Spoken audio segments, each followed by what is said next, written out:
नमस्कार साथियों, एक बार फिर से आप सभी का बहुत बहुत स्वागत करता हूं नवोदय क्लासेस के बीए प्लेटफॉर्म पर। दोस्तों, बीए थर्ड ईयर में पॉलिटिकल साइंस का एक और पार्ट में आप लोगों के लिए लेकर के आ चुका हूं। दोस्तों, शुरू करने जा रहे हैं तुलनात्मक विश्व संविधान अर्थात की कॉम्परेटिव वर्ल्ड कॉन्स्टिट्यूशन वाली इस सीरीज को। आज से हम फिर से दैट मींस की कंटिन्यू करने जा रहे हैं। ये फिर से वाला शब्द इसलिए निकल चुका है क्योंकि बीए थर्ड ईयर के अंतर्गत पॉलिटिकल साइंस में 4 सब्जेक्ट जो है 4 पार्टों पर हम डिस्कस ऑलरेडी कर चुके हैं, कंप्लीट कर चुके हैं। अब ये एक 5वां पार्ट और आया है। इस पार्ट में आप लोग कंफ्यूज मत हो जाइए, ये मत सोचिए कि ये सारे पार्ट आपको पढ़ने हैं, नहीं। आपके सिलेबस के अकॉर्डिंग अलग अलग यूनिवर्सिटियां अलग अलग पार्ट को रख रही है, अलग अलग सीरीज को रख रही है। तो जिसके सिलेबस में जो पार्ट हो उसे वही कवर करना है, ठीक है ना। तो बीए थर्ड ईयर में तुलनात्मक विश्व संविधान का ये पॉलिटिकल साइंस के अंतर्गत इस सीरीज को विशेष रूप से लिया जा रहा है, इसलिए हम आज से इसको प्रारंभ करने जा रहे हैं।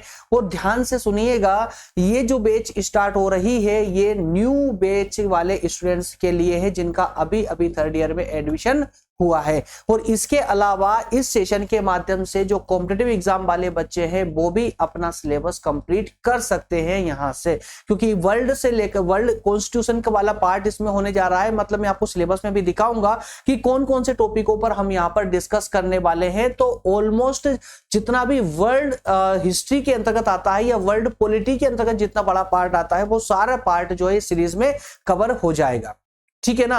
आइए तो शुरू करते हैं अपना आज का सेशन। आज डे फर्स्ट होने जा रहा है, पहला ही दिन आज होने जा रहा है।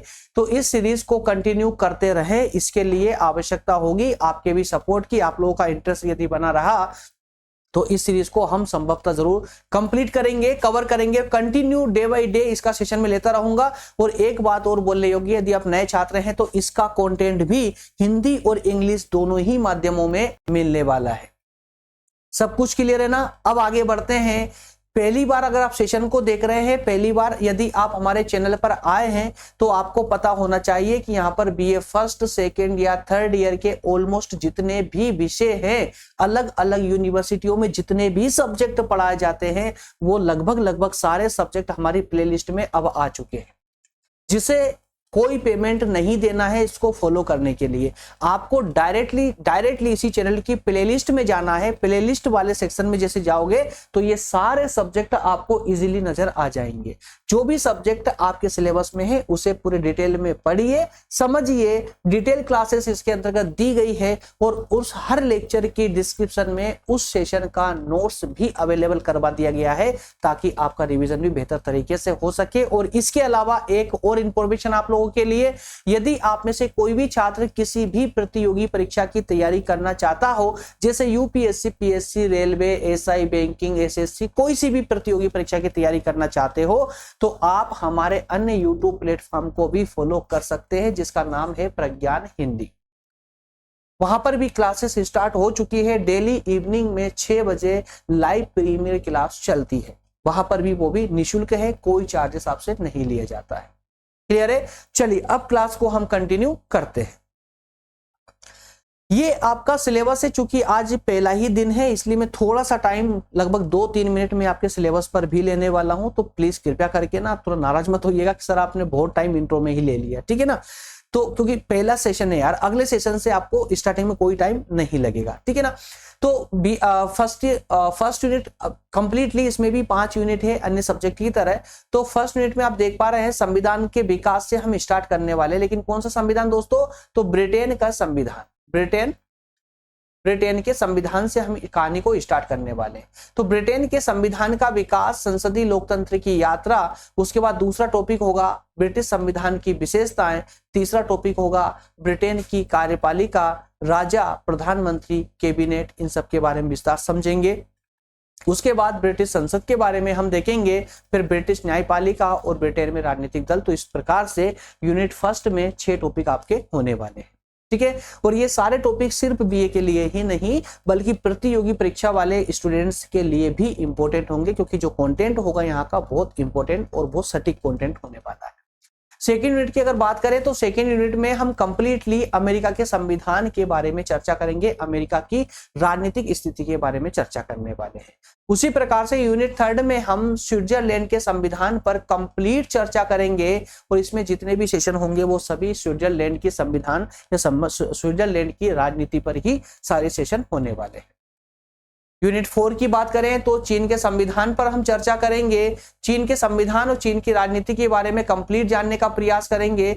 यूनिट 5 है दोस्तों, ये यूनिट 5 में हम संयुक्त राज्य अमेरिका, स्विट्जरलैंड और स्विट्जरलैंड में संवैधानिक संशोधनों पर चर्चा करने वाले हैं। उसके बाद में अमेरिका के राष्ट्रपति, ब्रिटिश प्रधानमंत्री की तुलना करने वाले हैं, अमेरिका की सीनेट और ब्रिटिश लॉर्ड सभा की तुलना करने वाले हैं, ब्रिटिश स्विस संघीय प्रणाली और अमेरिकन संघीय प्रणाली की तुलना करने वाले हैं। तो तुलनात्मक रूप से जो आपके सब्जेक्ट का नाम है ना, तुलनात्मक विश्व संविधान, तो विभिन्न संस्थाओं की जो राजनीतिक संस्था अलग अलग देशों की है उनकी तुलना करेंगे हम लास्ट वाली यूनिट में, ठीक है। और ये सेशन भी आपके लिए बहुत ज्यादा इंपॉर्टेंट होगा।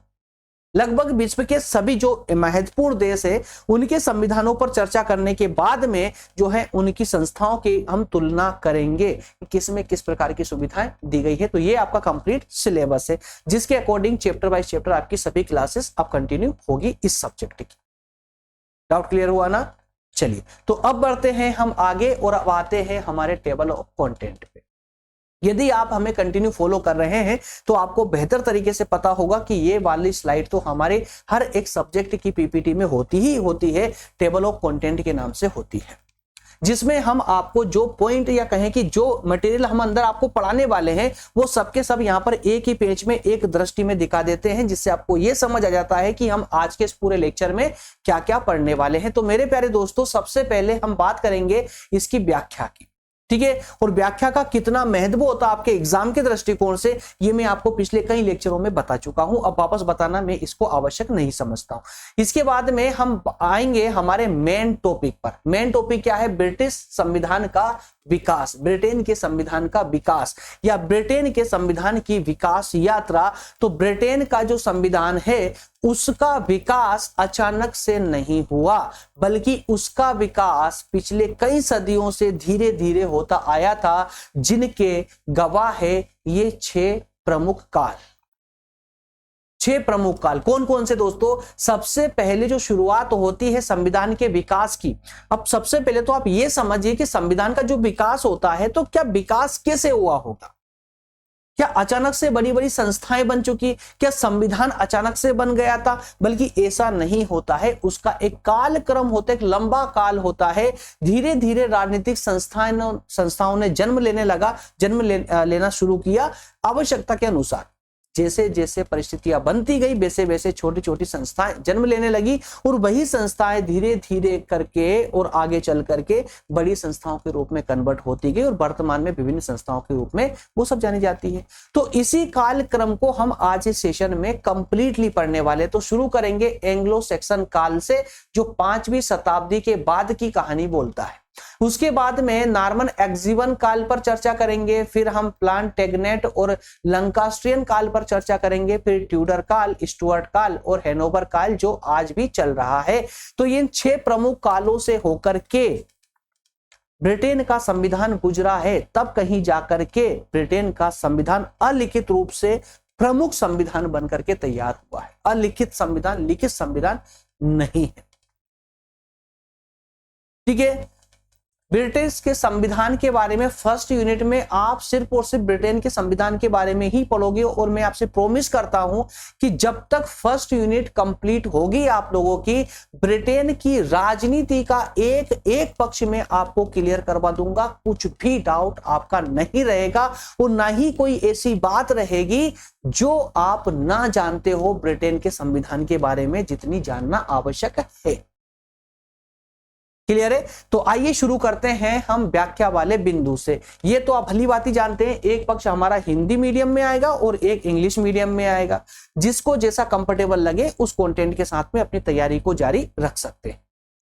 चलिए सबसे पहले बात करते हैं ब्रिटिश संविधान की। तो जैसा कि मैंने अभी आपको बताया कि ब्रिटेन का जो संविधान है वो लिखित संविधान नहीं है जैसे कि अमेरिका और भारत का संविधान है, बल्कि ये एक अलिखित परंपरा के रूप में चला आ रहा है। तो ये अलिखित परंपरा की शुरुआत कोई आजकल की नहीं है, बल्कि यदि हम कहें कि पूरी दुनिया में सबसे पुराना संविधान कौन सा होगा, तो बिल्कुल निसंकोच होकर के, बिल्कुल निश्चिंत होकर के आप लोग कह सकते हो कि ब्रिटेन का संविधान ही पूरी दुनिया में सबसे पुराना संविधान है।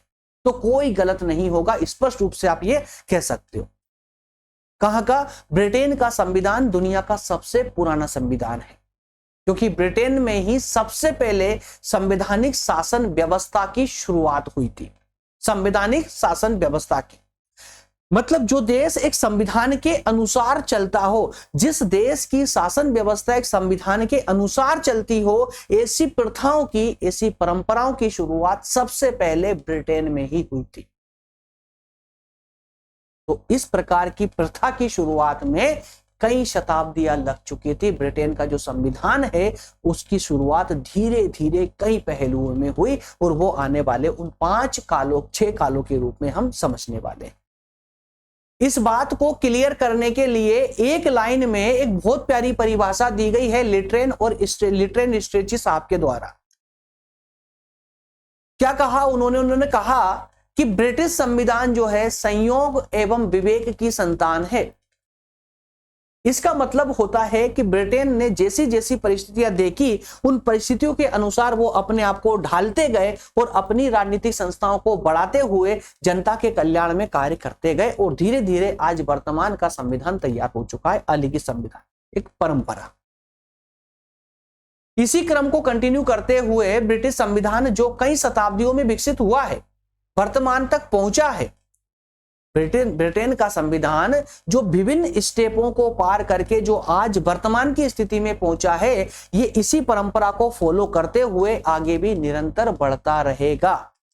क्लियर है? निरंतर आगे भी बढ़ता रहेगा। बस इतना कंटेंट आपको व्याख्या में देना है। इसमें आपने क्या किया दोस्तों? ब्रिटेन के संविधान से शुरू किया, विश्व के संविधानों में सबसे प्राचीन संविधान के रूप में शुरू किया, और आखिरी में आपने बता दिया कि यह आगे भी बढ़ता ही जा रहा है। क्यों? क्योंकि यह एक परंपरा है, अलिखित संविधान है, इसलिए।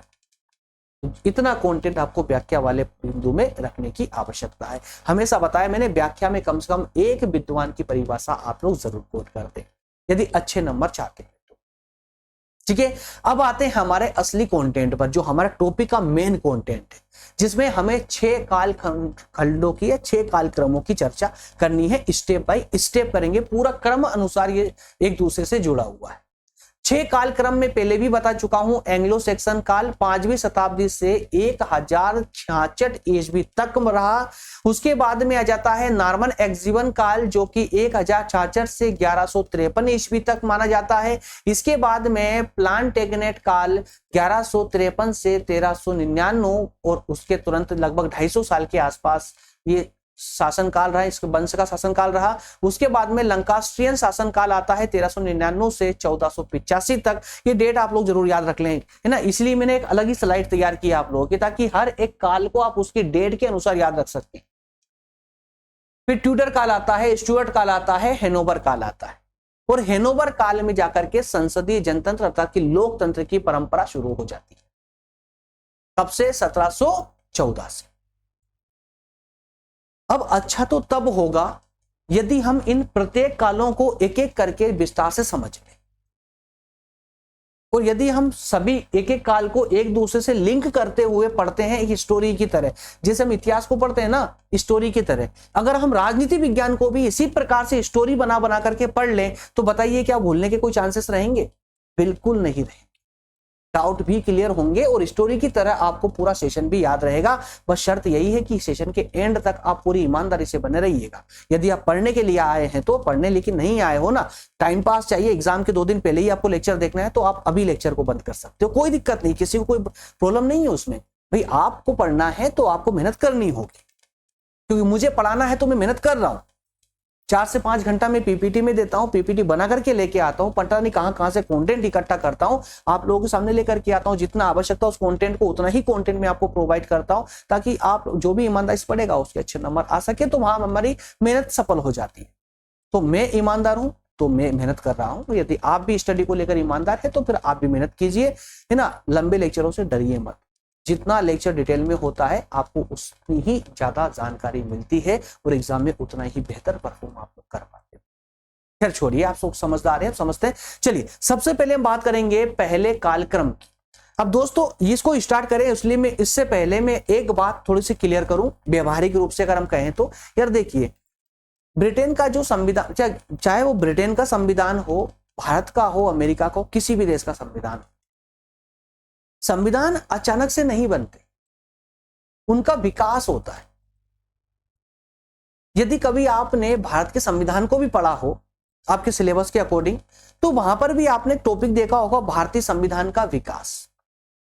अब आप लोगों में कोई भी ये कह सकता सर संविधान का तो निर्माण किया गया था संविधान सभा के द्वारा, जिसे 26 जनवरी 1950 को लागू कर दिया गया, तो आप कैसे कह सकते हो इसका विकास हुआ था? सुनिए, संविधान कोई सा भी हो, संविधान बनाने का मतलब होता है कि जो नियम है, जो कानून है, जो प्रथाएं हैं, परंपराएं हैं, उनको एक स्थान पर समग्र कर दिया जाए, इकट्ठा कर दिया जाए, ताकि आगे शासन करने में कोई समस्या ना हो। तो इसको, इन सभी नियमों परंपराओं को इकट्ठा करने के भी दो तरीके होते हैं, एक लिखित फॉर्मेट में और एक अलिखित तरीके से।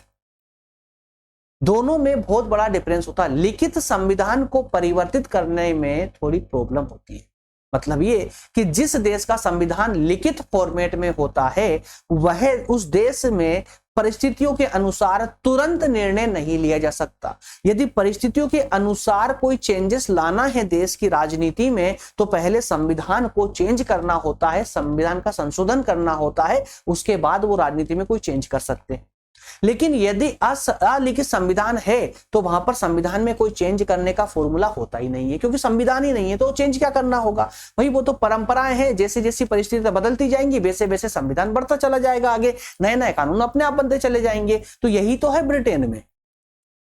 तो ब्रिटेन के संविधान का निर्माण अर्थात उसका विकास जो है बहुत सालों से धीरे धीरे चल रहा था, और धीरे धीरे चल रहा था। उसका पहला जो काल था वो एंग्लो सैक्सन काल था। लेकिन इससे पहले क्या कहानी थी? तो दोस्तों इससे पहले कुछ कहानी ऐसी थी कि एक समय में एक राजा था सीजर नाम का, और ये राजा था रोम का राजा। कहां का? रोम का। इसने सबसे पहले तो फ्रांस पर आक्रमण कर दिया और फ्रांस को जीत लिया।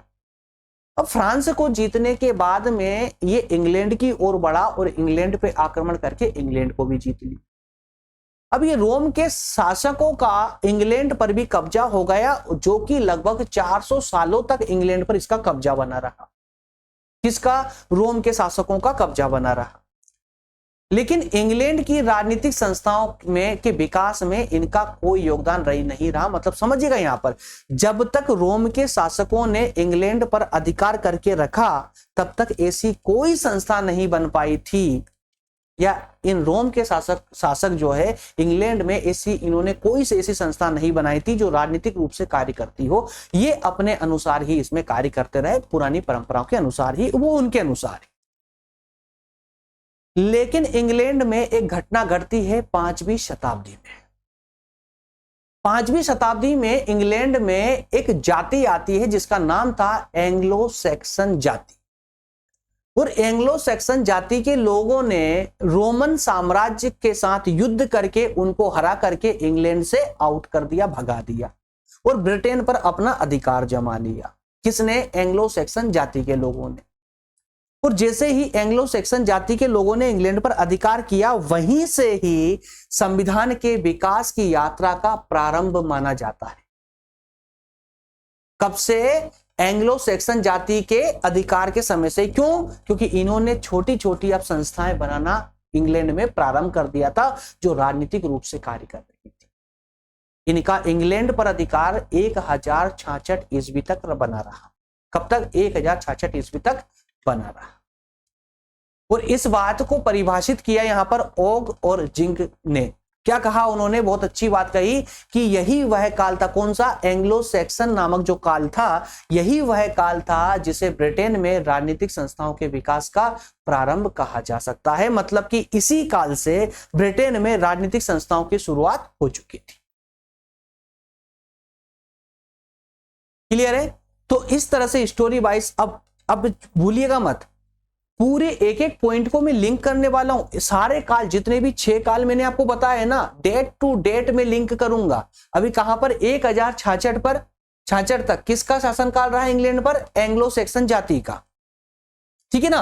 और यहीं से इन्होंने, एंग्लो सैक्सन जाति ने छोटी छोटी संस्थाएं बनाना प्रारंभ कर दिया था इंग्लैंड में। अब आता है दूसरा काल। कौन सा? नॉर्मन एक्जीवन काल। नॉर्मन एक्जीवन काल, नाम याद रखिएगा, नाम याद नहीं होगा मैं अंदर करवा दूंगा अभी डिस्कस करते हुए। कब से कब तक? 1066 से 1153 तक जो है इनका शासनकाल रहा। क्लियर? 1066 में, अब 1066 से पहले तो नॉर्मन लोगों जो है यहां पर एक्जीवन लोगों का चल रहा था। ठीक है, 1066 से पहले जो एंग्लो सैक्सन जाति आई थी उनका शासन चल रहा था।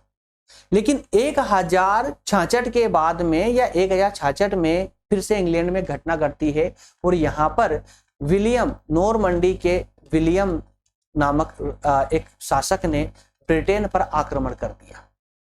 ब्रिटेन पर आक्रमण करके और यहां पर अर्थात ब्रिटेन में नॉर्मन राज्य की स्थापना कर दी।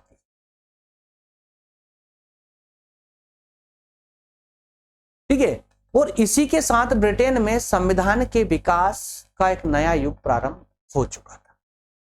समझिएगा यहां पर तो ध्यान से। पहला जो युग था उसका पहला युग था, दूसरा युग आया। युगों का क्रम इसी प्रकार से चलता रहेगा। युगों का क्रम इसी प्रकार से चलता रहेगा। हर एक काल में आपको कोई ना कोई संस्थाओं के विकास जो है दिखते रहेंगे, परिलक्षित होंगे, और वहां पर आपको यह देखना है कि कौन सी संस्था जो है आगे चल करके किस रूप में परिणित हुई या वर्तमान में किस रूप में वो जानी जाती है। क्योंकि उस समय में जो भी संस्थाओं का विकास हुआ वो सारी संस्थाएं वर्तमान में भी कार्य कर रही है ब्रिटेन की राजनीति में। तो यहां ध्यान सुनिएगा, नॉर्मन राज्य की स्थापना होने के बाद इंग्लैंड में संविधान के विकास का कार्य वास्तविक रूप से प्रारंभ हो चुका था। क्यों? क्योंकि यहां विलियम ने कई सारी संस्थाओं को जन्म दिया। जैसे विलियम ने शासन को अच्छे से चलाने के लिए और जनता को अपने पक्ष में रखने के लिए उसने देश में सामंतवादी शासन को लागू कर दिया, सामंतवादी शासन की स्थापना कर दी। इससे पहले साम्राज्यवादी शासन चला करता था, निरंकुशवादी शासन चला करता था, राजा अपने अनुसार शासन चलाता था, कोई किसी की सुनता नहीं था। सामंतवादी शासन की यहां पर स्थापना अब हो चुकी थी। अब समाज का एक सक्षम वर्ग शासन करेगा। इसके अलावा राजनीतिक रूप से जो बहुत महत्वपूर्ण कार्य किया विलियम ने, उन महत्वपूर्ण कार्यों में से एक कार्य था एक परिषद की स्थापना। ब्रिटेन में एक परिषद की स्थापना की। तो ब्रिटेन में एक ऐसी राजनीतिक संस्था पहली बार बनकर के आई थी, परिषद नाम की। एक परिषद की स्थापना की और इस परिषद को काम दिया था माल गुजारी को इकट्ठा करना। एक तरह से आप समझ सकते हो कर के रूप में कि कर को इकट्ठा करना और उसका हिसाब किताब करना। किसको दिया? परिषद को यह कार्य सौंप दिया। और अगर हम बात करें कि ये परिषद आज वर्तमान में कोई है या चली गई, समाप्त कर दी गई, तो नहीं, वर्तमान में भी है, लेकिन इसका नाम चेंज हो चुका है। वर्तमान में है चांसलर ऑफ द एक्सचेकर के नाम से। चांसलर ऑफ द एक्सचेकर के नाम से कार्य आज भी वही करती है जो नॉर्मन एक्जीवन काल में करती थी। कार्य उसका आज भी वही है, नाम बदल दिया गया है, चांसलर ऑफ द एक्सचेकर इसका नाम रख दिया गया है। ठीक है ना? तो एक नाम याद रखिएगा, एक परिषद की यहां पर स्थापना की। इसके अलावा और भी बहुत सारे कार्य किए। जैसे विलियम ने क्यूरिया रेजिस की स्थापना की, बहुत इंपॉर्टेंट संस्था थी वो क्यूरिया रेजिस। क्यूरिया रेजिस को हम सामान्य शब्दों में अंतरिम समिति कह सकते हैं। अंतरिम समिति की स्थापना की। इसमें राजा के स्थायी अधिकारी हुआ करते थे। इस क्यूरिया रेजिस में, जिसे अंतरिम समिति कहा जाता है, इसमें राजा के जो स्थायी अधिकारी थे उनको रखा गया था इस समिति के अंदर। मतलब कह सकते हो एक तरह का मंत्रिमंडल था, एक तरह का मंत्रिमंडल था जो स्थायी मंत्री थे। जैसे आज भी होते हैं ना, एक मंत्रिमंडल होता है जो पार्टी जीत करके अपनी सरकार बनाती है, तो वो उनका एक अपना मंत्रिमंडल होता है, जिनको वो विशेष जो विभाग होते हैं वो उनको सौंप दिए जाते हैं, उनको दे दिया जाता है। तो इसी प्रकार के एक मंत्रिमंडल था जिसे क्यूरिया रेजिस कहा जाता था। इसमें स्थायी अधिकारी होते थे राजा के साथ वाले, और ये समिति स्थायी हुआ करती थी, अस्थायी नहीं थी। क्यूरिया रेजिस से उस समिति की उत्पत्ति हुई जिसे प्रिवी काउंसिल कहा जाता है। जैसा मैंने अभी बताया था आपको, एक मंत्रिमंडल की तरह। प्रिवी काउंसिल क्या है? एक मंत्रिमंडल ही तो है, ठीक है। तो वर्तमान की अगर आप बात करोगे तो वर्तमान में जो प्रिवी काउंसिल है इंग्लैंड की, वो कहां से आई है? क्यूरिया रेजिस से आई है, जिसकी स्थापना विलियम ने की। कब की थी? नॉर्मन एक्जिवन काल में की थी, 1066 से 1153 वाले काल के अंतर्गत की। इतना ही नहीं, और भी आगे कहानी है, सुनिए। यहां पर फिर क्या होता है, यहां विलियम के बाद में क्या होता है कि 1199 से लेकर के 1216 के बीच में ब्रिटेन में एक बड़े ही निरंकुश राजा का शासन लागू हो जाता है।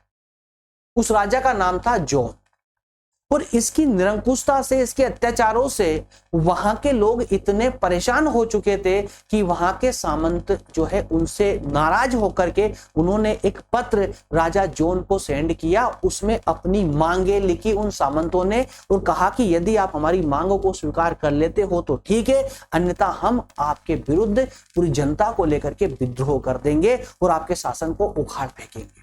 इस बात से राजा जॉन भले ही निरंकुशवादी था, अत्याचारी था, लेकिन वो भी डर जाता है और उसने सामंतों की बातों को मान लेता है।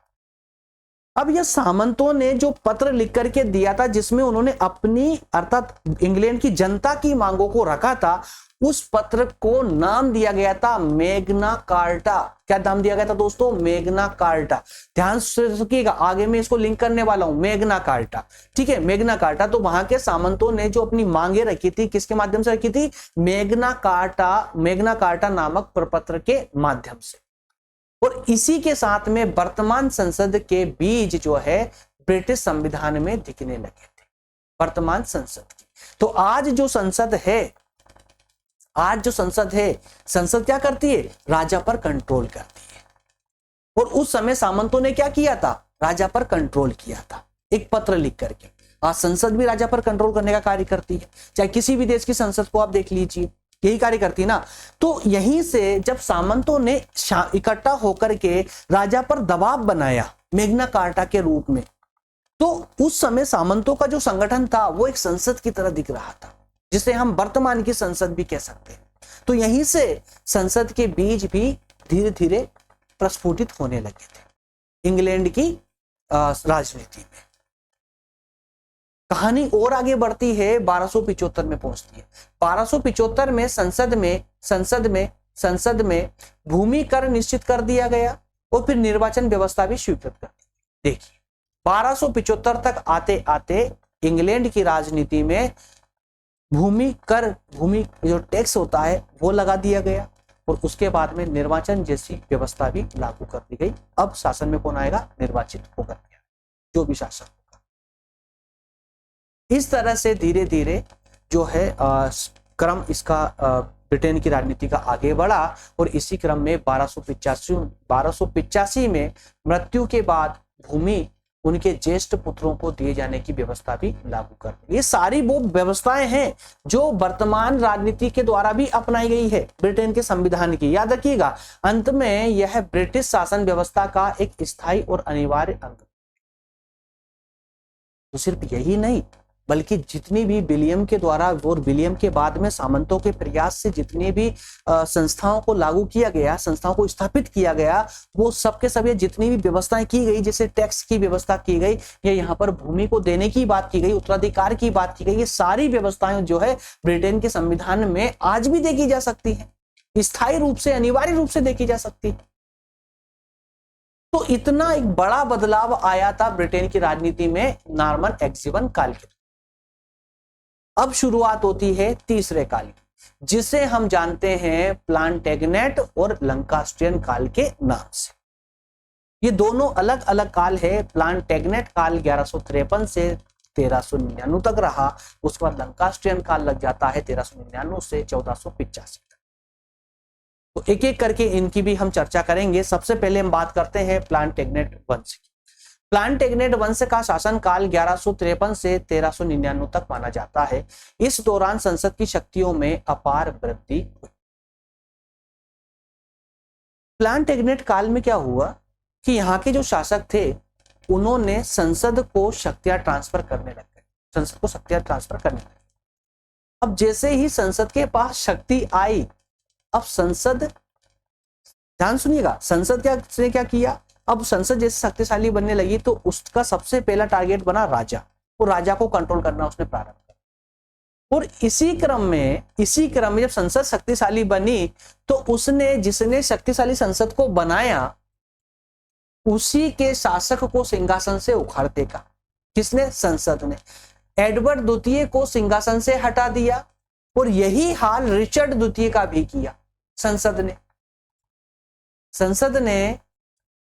ने यहां तक कि सिर्फ इनको सिंहासन से ही नहीं हटाया, बल्कि प्लांटेगनेट जो वंश था उस वंश को ही ब्रिटेन की राजनीति से जो है समाप्त कर दिया और एक नए वंश की स्थापना कर दी, लंकास्ट्रियन वंश की स्थापना कर दी। लंकास्ट्रियन वंश के राजा हेनरी को लाकर के इंग्लैंड के सिंहासन पर बिठा दिया। इस घटनाक्रम ने संसद की भूमिका को बहुत ज्यादा महत्वपूर्ण बना दिया। भाई, सब संसद इतनी महत्वपूर्ण हो चुकी थी कि वो राजाओं को अपने अनुसार बिठा रही थी, अपने अनुसार हटा रही थी। तो अब इससे पहले तो राजा शक्तिशाली हुआ करते थे, वो जो चाहते वो कर सकते थे, लेकिन अब कहीं नजर ये आ रहा था कि संसद सर्वशक्तिशाली होने जा रही थी, क्योंकि अब वो राजाओं का खेल खेल रही थी। राजाओं को जब चाहे, जिसको चाहे हटाए, जिसको चाहे वापस सिंहासन पर बिठा दे। इतनी पावर अब यहां पर संसद को अब तक मिल चुकी थी। कौन से? तीसरे काल तक, लंकास्ट्रियन काल में। 1399 से 1485 तक लंकास्ट्रियन वंश के हाथ में शासन की सत्ता रही। इस काल में संसद को कई अधिकार प्राप्त हुए, जैसे मंत्रिमंडल को प्रिवी काउंसिल का नाम दिया जाना, वित्त विधेयक आरंभ करने का अधिकार प्राप्त हुआ, आदि आदि कई सारे अधिकार जो है इनको प्राप्त हुए। किसको? संसद को प्राप्त हुआ, क्योंकि अब संसद शक्तिशाली बन गई थी। चूंकि तो अब संसद का कार्य था कि किस तरह से वो लंबे समय तक सरवाइव करते रहे और अपने अंदर जो कमियां हैं उनको दूर करते हुए वो सर्वशक्तिशाली बनी रहे। लेकिन अब ऐसा तो होता नहीं है ना कि आपने एक बार राजा को, अर्थात कि सम्राट को आपने नीचे दिखा दिया, आप शक्तिशाली बन गए, तो क्या आप सम्राट वाला पक्ष क्या ऐसे ही बैठा रहेगा? भाई, वो भी तो प्रयास करेगा बराबरी करने के लिए। ठीक है, आगे बढ़ते हैं, जरा ट्यूडर काल पर पहुंचते। चौथा काल है ट्यूडर काल, जो 1485 से 1603 तक रहा। इसमें 1485 से 1603 तक ब्रिटेन में ट्यूडर राजाओं की निरंकुश सत्ता रही।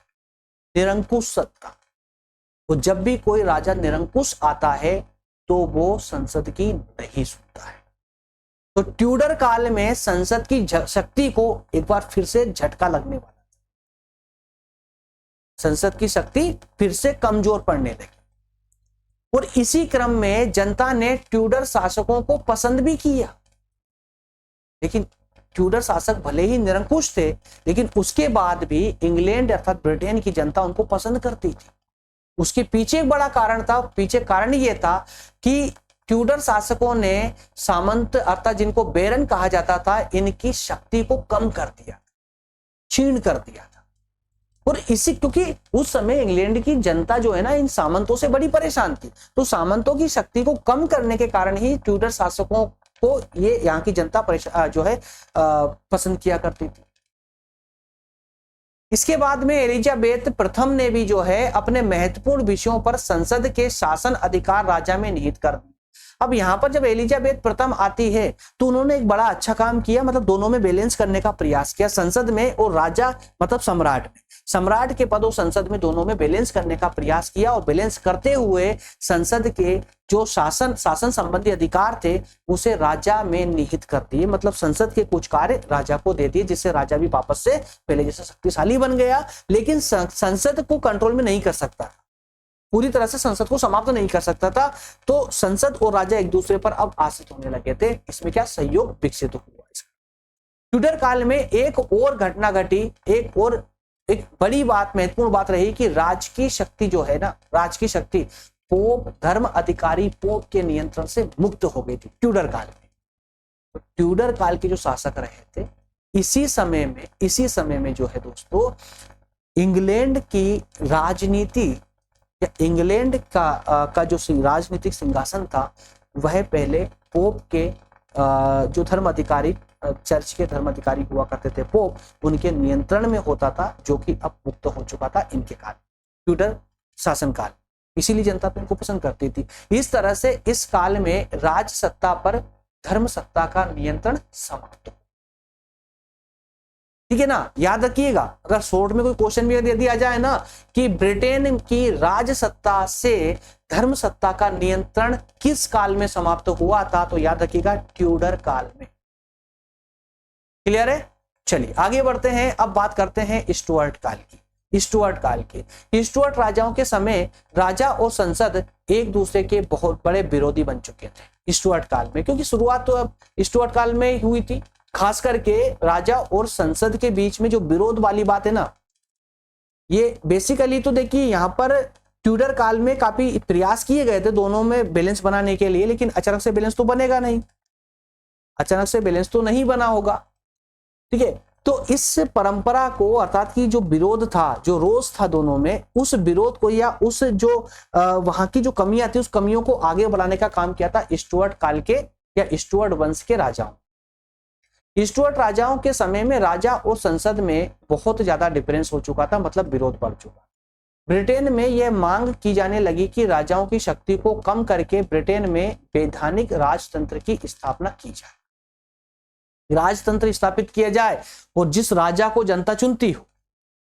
राजतंत्र होना चाहिए, लेकिन वैधानिक राजतंत्र होना चाहिए जो नीति से चले, नियमों से चले। इसकी मांग अब जनता करने लगी थी। किस काल में? स्टुअर्ट काल। इसी अवधि में 1688 में गौरवपूर्ण क्रांति घटित हुई। जब यहां पर स्टुअर्ट राजाओं ने नहीं सुनी जनता की, तो जनता ने एक बहुत प्यारी एक क्रांति, जिसे गौरवपूर्ण क्रांति के नाम से पूरी दुनिया जानती है, 1688। इस क्रांति के बाद में विलियम और मैरी को संयुक्त शासक के रूप में नियुक्त किया गया। कुर्सी पर ब्रिटेन की संसद, ब्रिटेन के सिंहासन पर बिठाया गया। ब्रिटेन में निरंकुश राज्य समाप्त हुआ और संसद की प्रभुता अब यहां पर स्थापित हुई। क्योंकि वैधानिक राजतंत्र स्थापित हो चुका था, इंग्लैंड की जनता ने क्रांति करके वहां के राजा को हटाया और अपने अनुसार संसद के अधीन एक राजा बिठा दिया, सम्राट बना दिया। और अब जो है ब्रिटेन की संपूर्ण जो प्रशासन व्यवस्था थी, वो किसके हाथ में आ चुकी थी दोस्तों? तो वो आ चुकी थी ब्रिटेन की संसद के हाथ। इसी प्रकार से क्रम आगे बढ़ता है और हैनोवर काल आ जाता है। हैनोवर काल आ जाता है।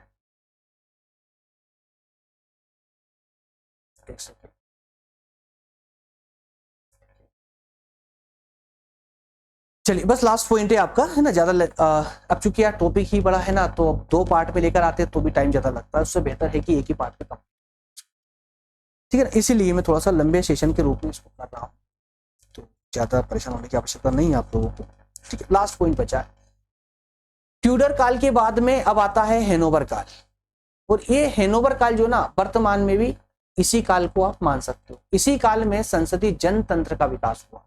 ट्यूडर में राजतंत्र का विकास हुआ था, अब यहां पर जनतंत्र का विकास हुआ। 1714 से यह काल निरंतर रूप से चला आ रहा है, जिसे वर्तमान में ब्रिटिश संविधान के अंतिम चरण मतलब आखिरी स्टेप की शुरुआत 1714 से मानी जाती है, जब इस वर्ष में साम्राज्ञी एन की मृत्यु के बाद में हैनोवर वंश के जॉर्ज प्रथम को राजगद्दी पर बिठाया।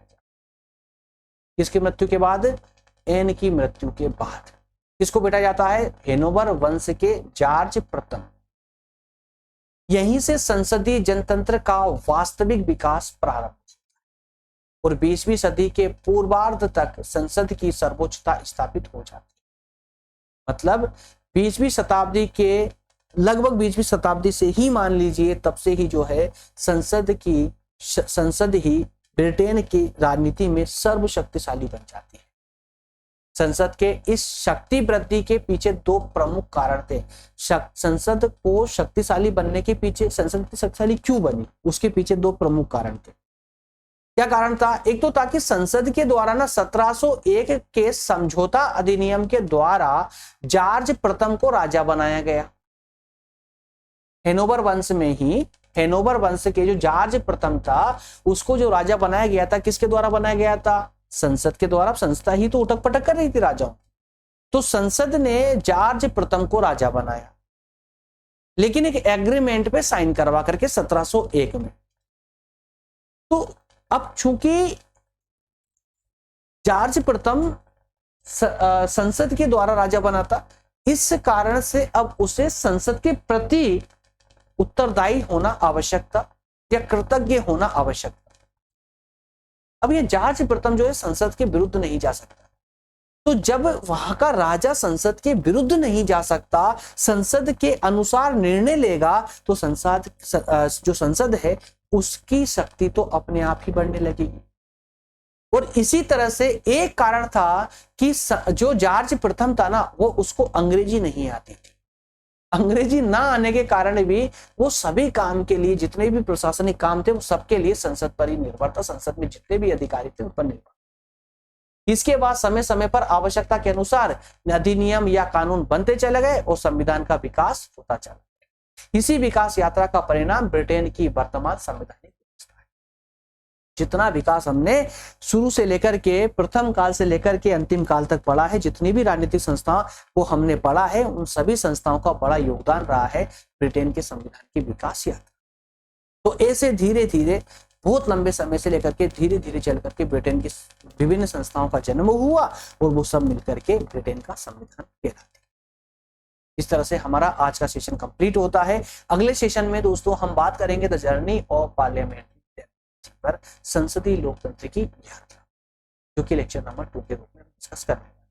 जो भी छात्र पहली बार सेशन को देख रहे हैं तो मैं उनको फिर से रिपीट करवा दूं, यदि आपको किसी अन्य विशेष लेक्चर की लिंक चाहिए, किसी सब्जेक्ट की लिंक चाहिए, अगर आपको कोई हमारी फैसिलिटी नहीं मिल पा रही, जैसे आप प्लेलिस्ट में नहीं जा पा रहे हैं, सभी लेक्चर नहीं मिल पा रहे हैं, सभी सब्जेक्ट नहीं मिल पा रहे हैं, तो ऊपर दिए गए व्हाट्सएप नंबर पर आप जो है मुझे रिक्वेस्ट सेंड करके और वहां से आप सभी लेक्चर की अपने सिलेबस के अनुसार सभी सब्जेक्ट को आप प्राप्त कर सकते हैं। नोट्स की लिंक भी आप प्राप्त कर सकते हैं, सब कुछ निःशुल्क है। इसके अलावा वीडियो के डिस्क्रिप्शन में जाएंगे तो आपको व्हाट्सएप चैनल की लिंक मिल जाएगी, आपको टेलीग्राम चैनल की भी लिंक मिल जाएगी। दोनों चैनल को आप यदि ज्वाइन कर लेते हैं तो हमारी डेली बेसिस पे जो क्लासेस होती है, लाइव क्लासेस होती है, उन तक एक्सेस आपकी बन जाती है फ्री ऑफ कॉस्ट, बिना कोई चार्ज दिए। नोट्स भी आप जो है इसी वीडियो की डिस्क्रिप्शन में जाकर के वहां से डाउनलोड कर सकते हैं, जिसे लेक्चर के बाद में रिवीजन लगाना होता है।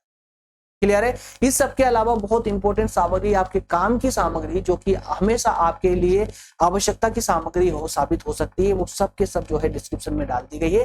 वीडियो को देखने के बाद उसकी डिस्क्रिप्शन को जरूर पढ़ें, विशेष जानकारी आपको से मिलेंगे अगले सेशन में लेक्चर नंबर 2 में। तब तक आप सभी का बहुत बहुत धन्यवाद। Thank you.